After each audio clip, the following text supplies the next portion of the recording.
Halo Mam, ketemu lagi dengan Dok Del di cerita Mom and Joe. Banyak banget nih aku dapat pertanyaan tentang mitos dan fakta seputar kehamilan. Mana yang mitos, mana yang fakta? Kita bahas di cerita Mom and Joe episode kali ini.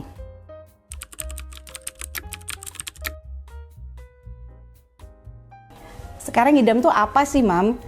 Pada hamil muda, ibu-ibu sering mengeluh pengen makan ini, pengen makan itu, pengen pergi ke sini, pengen pergi ke situ.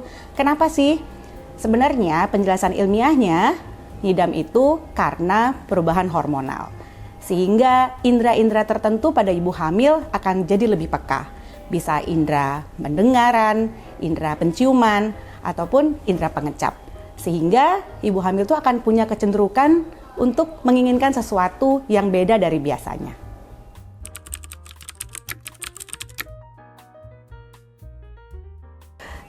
Itu mitos ya. Jadi sebenarnya yang ngecas dan ngiler itu mungkin justru ibunya, bukan anaknya.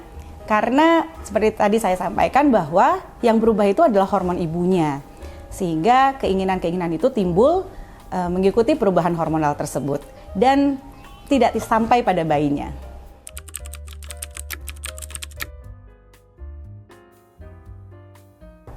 Itu mitos. Karena air dingin itu sebenarnya begitu kita minum dan sampai ke saluran pencernaan, apalagi udah sampai ke lambung, maka suhunya akan menyesuaikan dengan suhu tubuh ibu sehingga tidak dingin lagi. Karena itu tidak dapat menyebabkan efek kenaikan berat badan janin.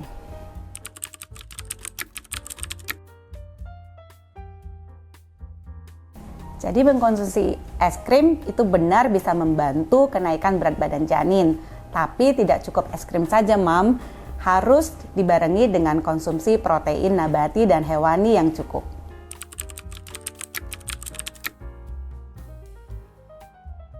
Sebenarnya tidak sepenuhnya mitos, tidak juga fakta yang berhubungan langsung, tapi pada ibu hamil dengan saluran pencernaan yang sensitif, makanan-makanan tersebut dapat menyebabkan gangguan pencernaan. Sehingga jika gangguan pencernaannya itu menyebabkan seorang ibu itu menjadi diare, menjadi kram perut, maka secara tidak langsung hal tersebut dapat menyebabkan kontraksi pada rahimnya, sehingga dapat meningkatkan resiko terjadinya keguguran.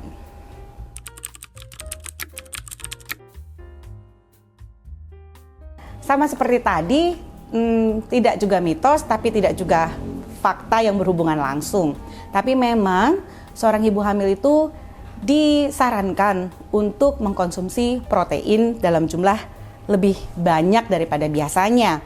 Tentunya dengan protein yang tinggi dapat membantu perkembangan sel-sel bayi dengan lebih baik. Jadi disarankan memang ibu hamil untuk mengkonsumsi protein nabati hewani dengan jumlah yang lebih, walaupun tidak berhubungan langsung dengan rambut yang lebat, kulit yang mulus, karena hal-hal tersebut lebih dipengaruhi oleh genetika yang diturunkan dari kedua orang tuanya.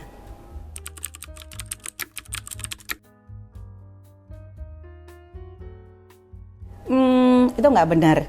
Jadi minyak kelapa, minyak lentik, minyak apalagi itu, virgin coconut oil sering dihubungkan dengan melancarkan persalinan.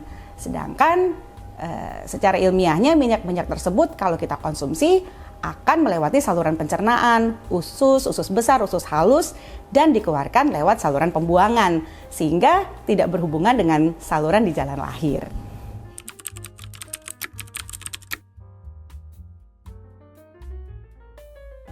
Itu mitos, Mam.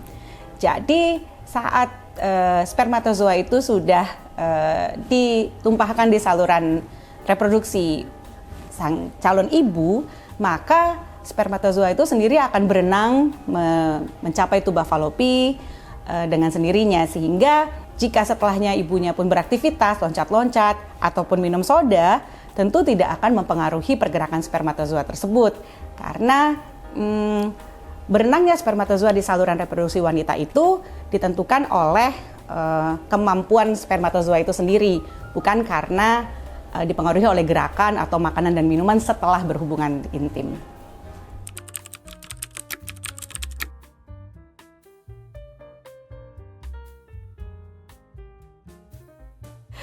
Itu fakta.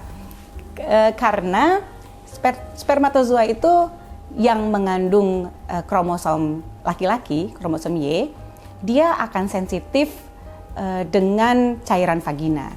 Sehingga jika dia melewati cairan vagina terlebih dahulu sebelum sampai ke tuba falopi, maka spermatozoa yang mempunyai kromosom Y itu banyak yang mati.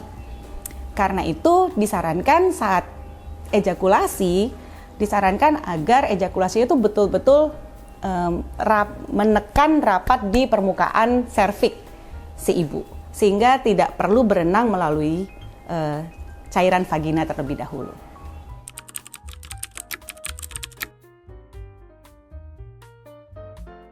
Nah, ini sudah banyak dilakukan penelitian. Salah satunya yang mungkin yang paling bisa ditarik secara ilmiah adalah Mozart Effect.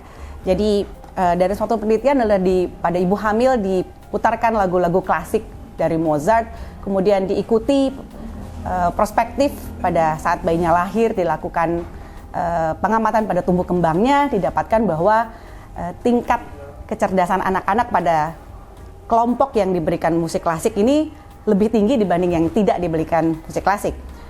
Walaupun penelitian ini masih skala kecil, sehingga belum bisa dilakukan generalisata untuk populasi umum, tapi penelitian-penelitian sehubungan dengan hal ini sedang continue dilakukan. Karena itu menurut saya tidak ada salahnya untuk mulai mendengarkan musik klasik saat bayi masih ada dalam kandungan. Gimana Mams, obrolan kita tadi seputar mitos dan fakta dalam kehamilan. Mana aja yang udah pernah Mams dengar? Semoga informasi tadi dapat membantu Mams untuk menjalani kehamilan dengan nyaman dan tenang. Terima kasih telah menyaksikan Dokdel di Cerita Mam Enjo.